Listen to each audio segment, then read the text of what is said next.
Jak nepomôže, som toto bude najlepšie. Ale nie nepomôže, ale nie toto bude najlepšie. Ale nie toto nepomôže najlepšie. Musí to byť tak, rozumieš? Ja to nedávam, ja už končím. Ale nie...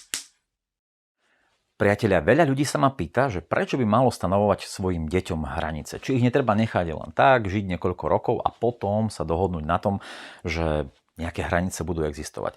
Tak takto to nefunguje a hlavne vám chcem hraniciam povedať jednu vec. Hranice nie sú iba o tom, že niečo vyžadujete od svojho dieťaťa, že vaše dieťa niečo môže zobrať do ruky a nie, že niekde môže ísť a niekde nie. Ale hranice určujú charakter vášho dieťaťa. Keď necháte vaše dieťa bezhranične konať, keď ho necháte konať tak, že napríklad bude tolerovaná aj jeho agresivita, tak tá agresivita sa raz objaví v jeho konaní. Jednoducho stále myslíte na tom, že určovanie hraníc určuje charakter vášho dieťaťa. Preto ich určujte jasne, s láskou a vždy trvajte na ich konaní. Keď chcete vedieť viac, tak príďte na moju Univerzitu dobrého rodiča.